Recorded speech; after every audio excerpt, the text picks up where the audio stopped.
Effiong Edom was a native of Cobham Town. He had a very fine daughter whose name was Affiong.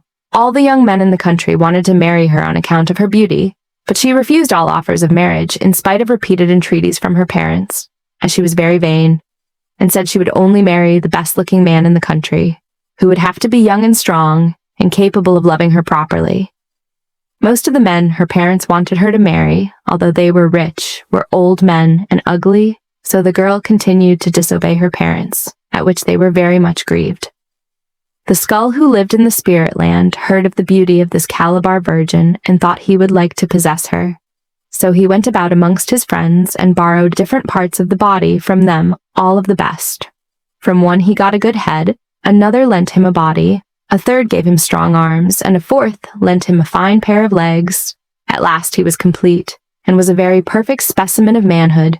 He then left the spirit land and went to Cobham Market, where he saw Affiong and admired her very much.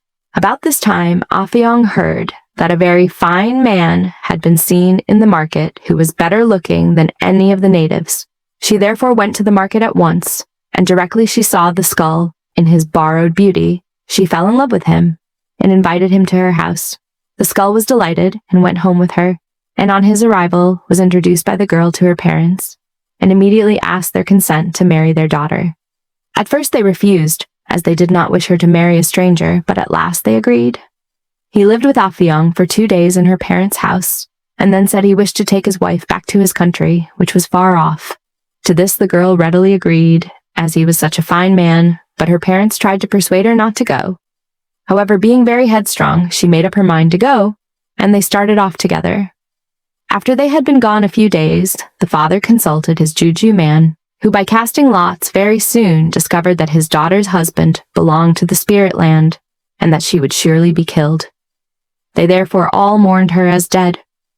After walking for several days, Affiong and the skull crossed the border between the spirit land and the human country. Directly they set foot in the spirit land, first of all one man came to the skull and demanded his legs, then another his head, and the next his body, and so on, until in a few minutes the skull was left by itself in all its natural ugliness. At this the girl was very frightened and wanted to return home, but the skull would not allow this, and ordered her to go with him. When they arrived at the skull's house, they found his mother, who was a very old woman, quite incapable of doing any work, who could only creep about. Affiong tried her best to help her, and cooked her food, and brought water and firewood for the old woman.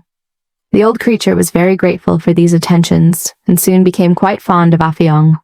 One day the old woman told Affiong that she was very sorry for her, but all the people in the spirit land were cannibals, and when they heard there was a human being in their country, they would come down and kill her and eat her. The skull's mother then hid Affiong, and as she had looked after her so well, she promised she would send her back to her country as soon as possible, providing that she promised for the future to obey her parents. This Affiong readily consented to do. Then the old woman sent for the spider, who was a very clever hairdresser, and made him dress Affiong's hair in the latest fashion. She also presented her with anklets and other things on account of her kindness. She then made a juju and called the winds to come and convey Affiong to her home. At first a violent tornado came, with thunder, lightning, and rain, but the skull's mother sent him away as unsuitable. The next wind to come was a gentle breeze, so she told the breeze to carry Affiong to her mother's house and said goodbye to her. Very soon afterwards, the breeze deposited Affiong outside her home and left her there. When the parents saw their daughter, they were very glad, as they had for some months given her up as lost.